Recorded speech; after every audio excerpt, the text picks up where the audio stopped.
How do you do, ladies and gentlemen? Or, as that phrase became contracted to eventually, howdy.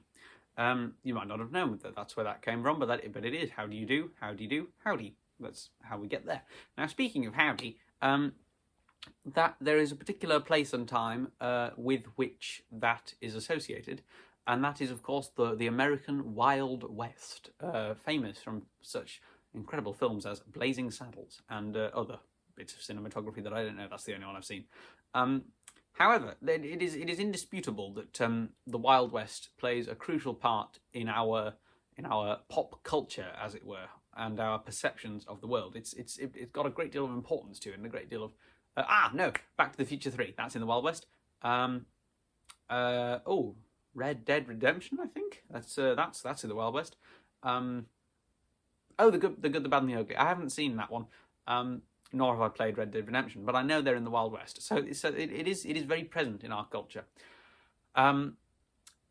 However, I would like to cast aspersions on this proliferation of the Wild West in our culture, and I would like to say that there are alternatives that perhaps we should be looking at more seriously than we are. And then perhaps before I get onto that, I should preface it with a simple point that are we getting the Wild West right? Because, of course, it wasn't all glitz and glamour and cowboys and, all that sort of thing. Because this is, of course, a very uncivilized bit of the world at the time. It's very difficult to live there. And the cowboy, as it were, is not at all a very glamorous job at all. It is, as it says, it's basically a cattle herder. So it's unlikely, I beg your pardon, it's unlikely there'll be any guns or, gunslinging or skullduggery involved with that kind of job. It's a very, very boring agricultural profession. And another thing is the cowboy hat, right? Actually, let's tell you what, let me get some illustrative hats for this shot, because this is going to be good, right? Just let me cut the shot. I don't do this very often, but let me cut the shot. Now, you might assume that from what you've seen on the silver screen, that if you wandered into a saloon in the Wild West, then you'd see somebody wearing something like this. This is, of course, the classic cowboy hat, which is very much just like a fedora in its nature, but generally is more accentuated with the big curls here. But in actual fact, you probably see more of these in modern day America, in the modern day United States, than you would see in the Wild West. If you were to go into the Wild West, do you know what the most common hat you would see is? Well, let me show you. It would be the bowler hat, actually. So this is probably more what you would have seen in the Wild West, rather than the cowboy hat. Because this was the common hat of the period. This was the hat of the sort of middle to late Victorian period. This is what the sort of well-dressed man was wearing. The effect of the top hat was somewhat wearing off by this period, and people wanted something that was a bit easier, a bit more practical, and could stand up to conditions. In fact, the bowler hat was invented, I forget by exactly whom. It was a specific country lord, I know that.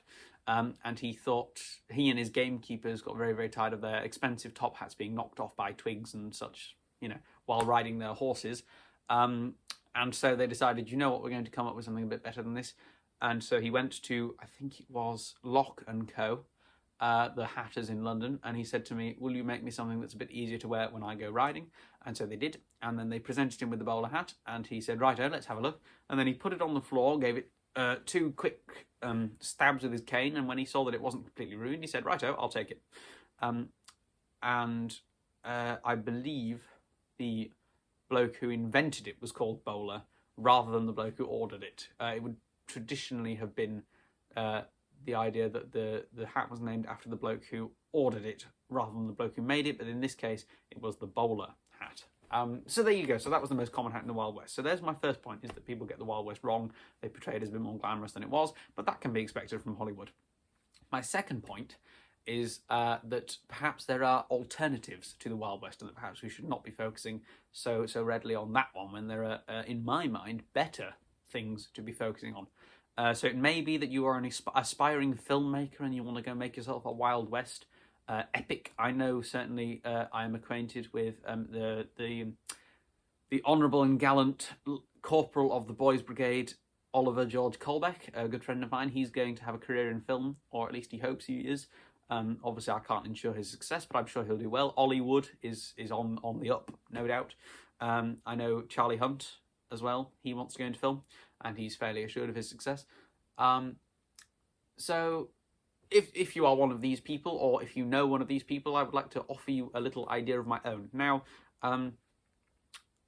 I have... Let's see, is it convenient to get it out? No, it isn't.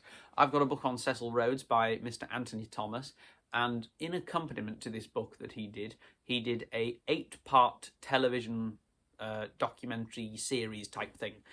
It's called The Life and Legend of Cecil Rhodes. It's available in all 8 parts on YouTube, actually. I mentioned this after my video on Cecil Rhodes, which wasn't actually that good in retrospect. But I did it, and, you know, what-ho.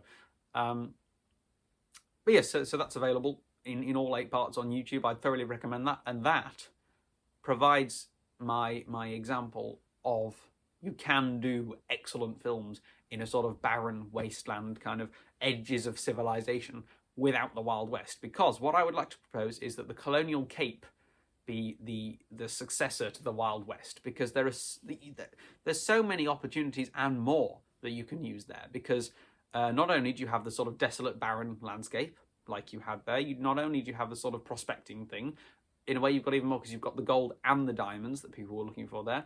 Not only have you got the sort of the cavalry, you can, here comes the cavalry, you can replace that with the British, because of course the British were involved, but then equally you've got more nations. You've got the British who were involved in colonial South Africa, you've got the Germans, you've got the Portuguese, you've got you go a bit further up with the Congo, you've got the Belgians. So that sort of region of southern Africa, there's a lot of competing powers there. That's a really interesting dynamic you could play on.